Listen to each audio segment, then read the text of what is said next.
আসসালামু আলাইকুম সুপ্রিয় শিক্ষার্থী বন্ধুরা, আশা করি আপনারা সকলে ভালো আছেন। আজকের ক্লাসে আমরা সাবজেক্ট, অবজেক্ট এবং কমপ্লিমেন্ট নিয়ে তুলনামূলক আলোচনা করার চেষ্টা করব এবং আশা করি আজকের ক্লাসের পর থেকে সাবজেক্ট, অবজেক্ট এবং কমপ্লিমেন্ট নির্ণয়ের ক্ষেত্রে কোনো ধরনের কনফিউশন তৈরি হবে না। আমরা দেখব সাবজেক্ট কি, অবজেক্ট কি এবং কমপ্লিমেন্ট কি। সাবজেক্ট কি, সাবজেক্টের কথায় যদি প্রথমে আসি, সাবজেক্ট হচ্ছে একটি শব্দ অথবা একাধিক শব্দ যা কোনো ব্যক্তি এবং বস্তু সম্পর্কে তথ্য দেয় এবং সাধারণভাবে সাবজেক্ট ভার্বের পূর্বে বসে থাকে। আবার সব ক্ষেত্রে সেটা নাও হতে পারে, যেমন ইন্ট্রোগেটিভ প্রশ্নবোধক বাক্যের ক্ষেত্রে সাবজেক্ট ভার্বের পরে বসতে পারে। আবার কিছু কিছু ক্ষেত্রে ইনভার্সন হয়, কিছু কিছু ক্ষেত্রে অ্যাডজেক্টিভ দ্বারা কোনো সেন্টেন্স শুরু হতে পারে, আবার অ্যাডভার্ব দ্বারাও সেন্টেন্স শুরু হতে পারে। অর্থাৎ সব ক্ষেত্রেই কোনো সেন্টেন্স সাবজেক্ট দ্বারাই শুরু হবে বিষয়টা তাও নাও হতে পারে। তবে সাধারণভাবে আমরা বেসিক যেহেতু ডেভেলপ করছি, সাধারণভাবে আমরা দেখব যে সেন্টেন্স, অ্যাসার্টিভ সেন্টেন্স সাবজেক্ট দ্বারা শুরু হয়ে থাকে। একটা সেন্টেন্সের অংশ থাকে মূলত দুটি, একটা হলো সাবজেক্ট আর একটা হচ্ছে প্রেডিকেট।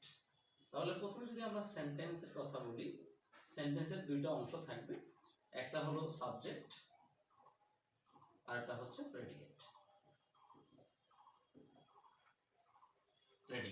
এবং সাবজেক্টের পরে সেন্টেন্সের যে অংশটা থাকে, সাবজেক্ট ব্যতীত অন্য সেন্টেন্সে যা কিছু থাকবে সেটাই হবে প্রেডিকেট। এবং এই প্রেডিকেটের মধ্যে ফাইনাইট ভার্ব থাকতে পারে, প্রেডিকেটের মধ্যে অ্যাডজেক্টিভ থাকতে পারে, অ্যাডভার্ব থাকতে পারে, এক্সটেনশন, অর্থাৎ সাবজেক্ট ব্যতীত যা থাকবে সেটাই হবে প্রেডিকেট। এবং প্রেডিকেটের মধ্যে অর্থাৎ সাবজেক্ট ছাড়া যা সেটা অবজেক্ট হতে পারে, কমপ্লিমেন্ট হতে পারে, ভার্ব হতে পারে, সব মিলিয়ে হচ্ছে প্রেডিকেট। আমাদের আলোচনা ছিল সাবজেক্ট। যেমন আমি বলি she likes me, তাহলে সেটা হচ্ছে সাবজেক্ট, আর এই পুরো অংশটা হচ্ছে, এটা হলো সাবজেক্ট আর এটা হলো প্রেডিকেট। কখনো কখনো এভাবে আসতে পারে, এই সেন্টেন্সটা দিয়ে আপনাকে এতটুকু আন্ডারলাইন করে বলতে পারে যে এটা কি, এটাকে বলা হবে প্রেডিকেট। আর আলাদাভাবে যদি বলি, এটা হলো সাবজেক্ট, এটা হলো ভার্ব, আর এটা হলো অবজেক্ট। ভার্ব, কোন ভার্ব লাগবে? ফাইনাইট ভার্ব লাগবে। আমরা জানি ফাইনাইট ভার্ব হচ্ছে তিন ধরনের ভার্বকে ফাইনাইট ভার্ব বলা হয়। একটা হলো ভার্বের বেস ফর্ম, ভার্বের প্রেজেন্ট ফর্ম আর ভার্বের পাস্ট ফর্ম। এই তিনটা ফর্ম, এই তিন ধরনের ভার্ব ছাড়া কোনো সেন্টেন্স গঠিত হবে না। একটা সেন্টেন্স তৈরি করার ক্ষেত্রে এই তিন ধরনের ভার্বের যে কোনো এক ধরনের ভার্ব অবশ্যই লাগবে। এই ফাইনাইট ভার্ব, এগুলোকে বলা হয় ফাইনাইট ভার্ব। এই ধরনের ভার্ব ছাড়া কোনো সেন্টেন্স তৈরি হবে না। তাহলে আমাদের এই সেন্টেন্সে V1 ভার্বের প্রেজেন্ট ফর্ম দেয়া আছে, সুতরাং এটা হচ্ছে একটা ফাইনাইট ভার্ব। তাহলে এটা হচ্ছে ভার্ব আর মি হচ্ছে অবজেক্ট। অবজেক্ট কেন? এটা হলো সাবজেক্ট, এটা হলো সাবজেক্ট যে কাজটা করে, আর এটা হলো অবজেক্ট। অবজেক্ট এখন কি? অবজেক্ট সাধারণত মনে রাখবেন যে ফাইনাইট ভার্বের পরে সাধারণত অবজেক্ট বসে এবং ভার্বের অ্যাকশন এই অবজেক্টের উপর এসে পড়ে। সব ভার্বের আবার অবজেক্ট নাও থাকতে পারে। তাহলে এই সেন্টেন্সে মি হচ্ছে একটা অবজেক্ট এবং এটা হচ্ছে একটা ফাইনাইট ভার্ব। মি অবজেক্ট কেন? তাহলে অবজেক্ট আমরা কিভাবে দেখব, কিভাবে চিনব অবজেক্ট? অবজেক্ট হবে সেটাই যেটা সাবজেক্ট থেকে আলাদা করা যাবে। তাহলে অবজেক্ট এবং কমপ্লিমেন্টের মধ্যে পার্থক্য হচ্ছে অবজেক্টকে সাবজেক্ট থেকে আলাদা করা যাবে আর কমপ্লিমেন্টকে সাবজেক্ট থেকে আলাদা করা যাবে না। আমি আরেকটা এক্সাম্পল দিলে আপনাদের বিষয়টা সহজ হবে। এটা হলো সাবজেক্ট, এটা হলো 1 নম্বর বাক্য। 2 নম্বর বাক্য যদি বলি she is happy, এখানে এটা হচ্ছে ভার্ব, এটা হলো সাবজেক্ট, হ্যাঁ, আর এটা হলো, এটাকে অবজেক্ট বলা যাবে না, এটা হলো কমপ্লিমেন্ট। আরেকটা সেন্টেন্স আমরা দিতে পারি, যেমন she is a student, she is a student, এটা হলো এখানে কমপ্লিমেন্ট। লক্ষ্য করুন এই শিক্ষার্থী বন্ধু, আমরা লক্ষ্য করি মি হচ্ছে একটা প্রোনাউন, এর অবজেক্টিভ ফর্ম হচ্ছে মি। মি, she আর মি এক নয়। she is equal to is not equal to me. তাহলে শি এবং মি একই ব্যক্তি নয়, যেহেতু একই ব্যক্তি নয় তাহলে এটা হবে অবজেক্ট। আর একই ব্যক্তিকে রিফার করলে ভার্বের পরে শব্দটা বা শব্দগুচ্ছ যদি সাবজেক্টকেই রিফার করে, অর্থাৎ সাবজেক্টের আলাদা একটা এন্টিটি হয়, আলাদা একটা পরিচয় হয়, তাহলে এই ভার্বের পরে যে অংশটা থাকবে সেটা আর অবজেক্ট, সেটা আর অবজেক্ট হবে না, সেটা হবে কমপ্লিমেন্ট। হ্যাঁ, এটার পরিবর্তে তাহলে শি ইজ হ্যাপি, হ্যাপিটাকে সে, তার মানে সাবজেক্টেরই আরেকটা পরিচয় বা সাবজেক্টকেই প্রকাশ করছে। সুতরাং এই হ্যাপিটা আর অবজেক্ট না হয়ে হ্যাপিটা হবে কমপ্লিমেন্ট। অর্থাৎ হ্যাপিকে শি থেকে আলাদা করা যাচ্ছে না, শির অস্তিত্ব, শি সুখী, হ্যাঁ, শিরই পরিচয় হ্যাপির মাধ্যমে প্রকাশ পাচ্ছে। সুতরাং শি হ্যাপিকে প্রকাশ করছে, সুতরাং এই হ্যাপিটা হবে এখানে কমপ্লিমেন্ট। আবার কমপ্লিমেন্টের কথা আসতে পারে, এটা হ্যাপি একটা অ্যাডজেক্টিভ, মূলত অ্যাডজেক্টিভ কেন এখানে অ্যাডজেক্টিভ, কমপ্লিমেন্ট অ্যাডজেক্টিভ হতে পারে, কমপ্লিমেন্ট অ্যাডজেক্টিভ হতে পারে, কমপ্লিমেন্ট আপনার হচ্ছে নাউন হতে পারে। যেমন পরের সেন্টেন্সে আমরা দেখি শি ইজ এ স্টুডেন্ট, একটা phrase, noun phrase. She is a student, student আর শি স্টুডেন্ট থেকে আলাদা নয়, শিরই একটা পরিচয় হলো সে একজন স্টুডেন্ট। তার মানে এটা একই ব্যক্তিকে প্রকাশ করছে। যদি ভার্বের পরের অংশটি সাবজেক্টকেই প্রকাশ করে, সাবজেক্টেরই আর একটা পরিচয় হয়, তাহলে সেটাকে আর কমপ্লিমেন্ট না বলে সেটাকে বলতে হবে, সেটাকে আর অবজেক্ট না বলে সেটাকে কমপ্লিমেন্ট বলতে হবে। তাহলে এটা হলো একটা কমপ্লিমেন্ট। তাহলে দেখলাম এই সেন্টেন্সে সাবজেক্ট আর অবজেক্ট আলাদা জিনিস, এবং এটা একটা ট্রান্সিটিভ ভার্ব, ট্রান্সিটিভ ভার্বের পরে অবজেক্ট বসেছে। আর এই ক্ষেত্রে হ্যাপি শিকে প্রকাশ করছে, এই স্টুডেন্ট শিকে প্রকাশ করছে, যার কারণে এই নিচের দুটো সেন্টেন্সে এই দুটো হচ্ছে কমপ্লিমেন্ট। এখন আমরা দেখব আরেকটু সাবজেক্ট নিয়ে একটু আলোচনা করে আসি, যে সাবজেক্ট আবার দুই ধরনের হয়, একটা হচ্ছে ডিরেক্ট সাবজেক্ট আর একটা হচ্ছে ইনডিরেক্ট সাবজেক্ট। ভিন্ন ভিন্ন ভাবে সাবজেক্টকে ক্লাসিফাই করা যেতে পারে, তবে আমরা দেখব সাবজেক্ট অবজেক্ট হচ্ছে সাবজেক্ট হচ্ছে দুই ধরনের, একটা হচ্ছে অবজেক্ট হচ্ছে দুই ধরনের, একটা হচ্ছে ডিরেক্ট অবজেক্ট আর একটা হচ্ছে ইনডিরেক্ট অবজেক্ট। অবজেক্ট হলো দুই ধরনের, একটা হলো ডিরেক্ট আর এটা হলো ইনডিরেক্ট। ডিরেক্টটা সাধারণত বস্তুবাচক হয় আর ইনডিরেক্টটা ব্যক্তিবাচক হয়। হ্যাঁ, সাধারণত ডিরেক্টটা বস্তুবাচক আর ইনডিরেক্টটা ব্যক্তিবাচক হয়। যেমন একটা উদাহরণ দেই, হি gave me a pen to write with, সে লেখার জন্য আমাকে একটি কলম দিয়েছিল। তাহলে হি আর গিভটা হচ্ছে একটা ট্রান্সিটিভ ভার্ব, এটাকে বলা হয় ditransitive verb. Ditransitive verb because there are some specific verbs which take two objects at the same time in a sentence. কিছু কিছু ট্রান্সিটিভ ভার্ব আছে যারা একই সাথে দুটো করে অবজেক্ট গ্রহণ করবে, একটা হলো ব্যক্তিবাচক অবজেক্ট আর একটা হলো বস্তুবাচক অবজেক্ট। হ্যাঁ, তাহলে হি গেভ মি এ, তাহলে গিভ হচ্ছে একটা ট্রান্সিটিভ ভার্ব এবং এর দুটো অবজেক্ট লাগবে, তাহলে এই একটা অবজেক্ট, এ পেন একটা অবজেক্ট। লক্ষ্য করেন হি থেকে মি আলাদা, হি আর মি এক জিনিস নয়, সুতরাং এখানে কমপ্লিমেন্ট মি কমপ্লিমেন্ট হওয়ার কোনো চান্স নেই। এ পেন আর হি একই জিনিস নয়, সুতরাং এ পেনও এখানে কমপ্লিমেন্ট হওয়ার সুযোগ নেই, সুতরাং দুটো আলাদা আলাদা জিনিস। এবং আরেকটা সহজ পন্থা আছে যে ভার্বকে ওয়ার্ড দ্বারা প্রশ্ন করে আপনার অবজেক্ট পাওয়া যেতে পারে। যদি বলি he give me a pen, সে আমাকে কি দেয়, এ পেন দেয়। ওয়ার্ড দ্বারা প্রশ্ন করলে আমরা ডিরেক্ট অবজেক্ট পাবো, অর্থাৎ বস্তুবাচক অবজেক্টটা পাবো।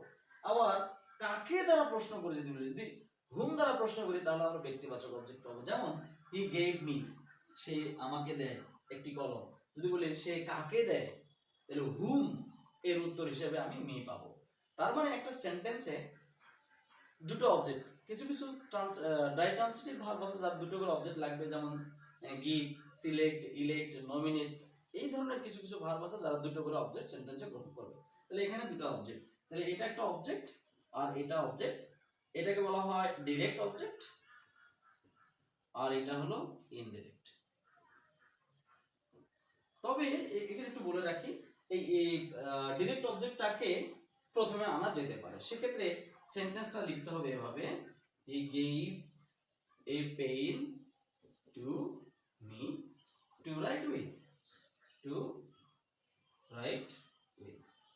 তার মানে যখন আমরা ডিরেক্ট অবজেক্টকে প্রথমে লিখব, দুটো অবজেক্ট যদি কোনো সেন্টেন্সে বসে তাহলে সাধারণত ডিরেক্ট অবজেক্টটাকে পরে লিখতে হয়, তবে আপনি চাইলে ওই ডিরেক্ট অবজেক্টকে প্রথমে লিখতে পারবেন এবং ইনডিরেক্ট অবজেক্টকে পরে লিখতে পারবেন। সেক্ষেত্রে ব্যক্তিবাচক অবজেক্ট অর্থাৎ ইনডিরেক্ট অবজেক্টের পূর্বে টু বসাতে হবে। হ্যাঁ, তাহলে he gave me a pen to write with, প্রথমে আমি বস্তুবাচক অবজেক্ট অথবা ডিরেক্ট অবজেক্টকে বসিয়েছি, দেন আমি ইনডিরেক্ট অবজেক্টকে বসিয়েছি। সেক্ষেত্রে ইনডিরেক্ট অবজেক্টের পূর্বে টু বসবে। আচ্ছা, এখন আমরা কমপ্লিমেন্ট নিয়ে আলোচনা করব। কমপ্লিমেন্ট, কমপ্লিমেন্ট, কমপ্লিমেন্টটা কি? কমপ্লিমেন্ট হয় দুই ধরনের, একটা হচ্ছে সাবজেক্টিভ কমপ্লিমেন্ট আর একটা হলো অবজেক্টিভ কমপ্লিমেন্ট।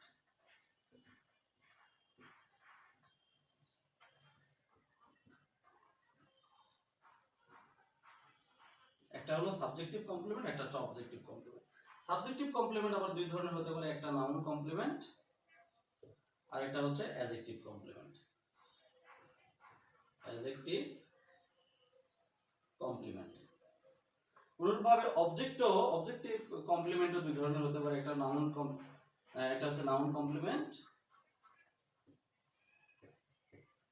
আর একটা হচ্ছে অ্যাডজেক্টিভ কমপ্লিমেন্ট। অ্যাডজেক্টিভ কমপ্লিমেন্ট, তাহলে কমপ্লিমেন্ট দুই ধরনের, সাবজেক্টিভ কমপ্লিমেন্ট এবং অবজেক্টিভ কমপ্লিমেন্ট। এবং সাবজেক্টিভ কমপ্লিমেন্ট দুই ধরনের হতে পারে, একটা নাউন কমপ্লিমেন্ট আর একটা অ্যাডজেক্টিভ কমপ্লিমেন্ট।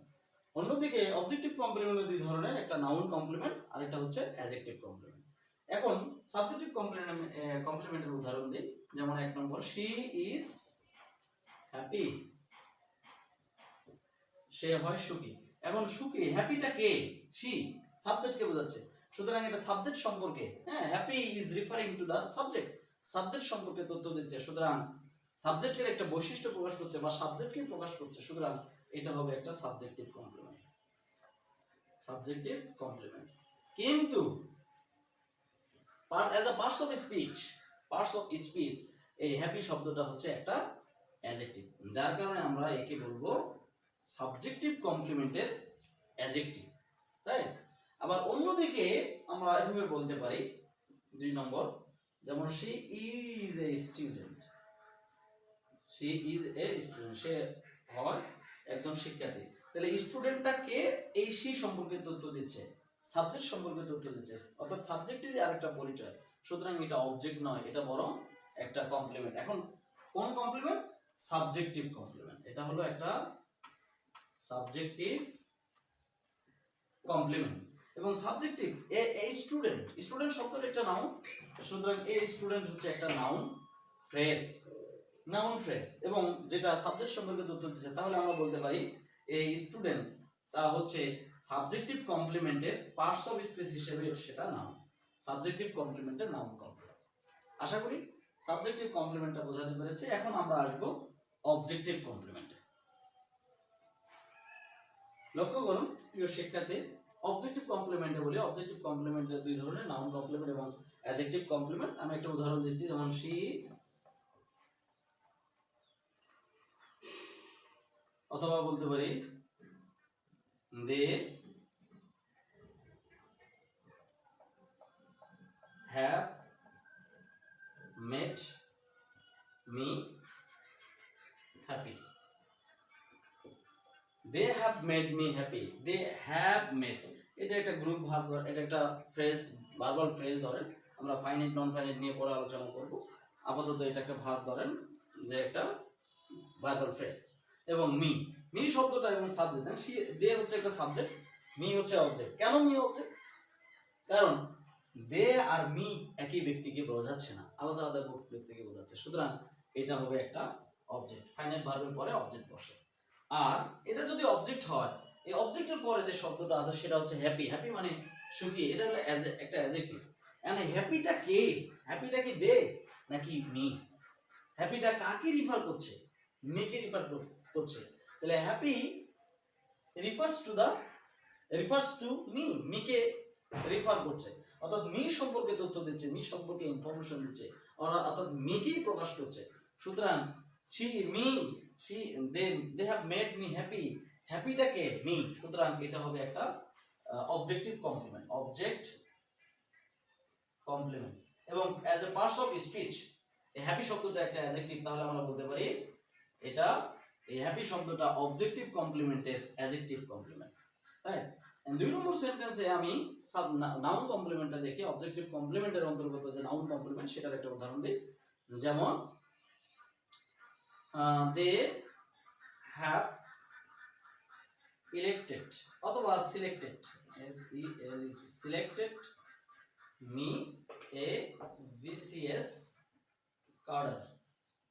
লক্ষ্য করেন শিক্ষার্থী বন্ধুরা, they have selected me a BCS cadre. তাহলে এই যে মি এটা একটা ফ্রেজাল ভার্ব, এই ভার্বের পূর্বে এটা হলো সাবজেক্ট, তাহলে মি আর দে তো একই ব্যক্তি নয়, সুতরাং এটা একটা অবজেক্ট।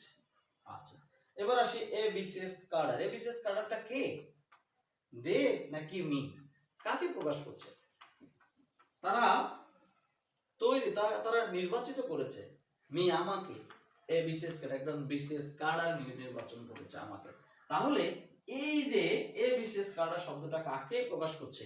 মিকে প্রকাশ করছে, সুতরাং এটা হলো একটা অবজেক্টিভ কমপ্লিমেন্ট, অবজেক্টিভ কমপ্লিমেন্ট। এখন এ বিশেষ কার্ডার এটা একটা নাউন ফ্রেজ, তাহলে এটাকে বলবো অ্যাডজেক্টিভ কমপ্লিমেন্টের নাউন কমপ্লিমেন্ট, এটা পার্টস অফ স্পিচ হিসেবে এটা একটা নাউন ফ্রেজ। তাহলে আমরা বলতে পারবো এ বিশেষ কার্ডারকে অবজেক্টিভ, এটা অবশ্যই একটা কমপ্লিমেন্ট, মূলত একটা কমপ্লিমেন্ট, তারপর অবজেক্টিভ কমপ্লিমেন্ট, কারণ অবজেক্ট সম্পর্কে তথ্য দিচ্ছে। দেন অবজেক্টিভ কমপ্লিমেন্ট দুই ধরনের, একটা নাউন কমপ্লিমেন্ট, একটা হচ্ছে অ্যাডজেক্টিভ কমপ্লিমেন্ট। তাহলে এ বিশেষ কার্ডারটা রেফার করছে অবজেক্টিভ কমপ্লিমেন্টের নাউন কমপ্লিমেন্ট হিসেবে। ধন্যবাদ। আশা করি পরবর্তী ক্লাসে আমরা ধারাবাহিকভাবে অন্য একটা ইম্পর্টেন্ট টপিক নিয়ে আলোচনা করব। ধন্যবাদ সাথে থাকার জন্য।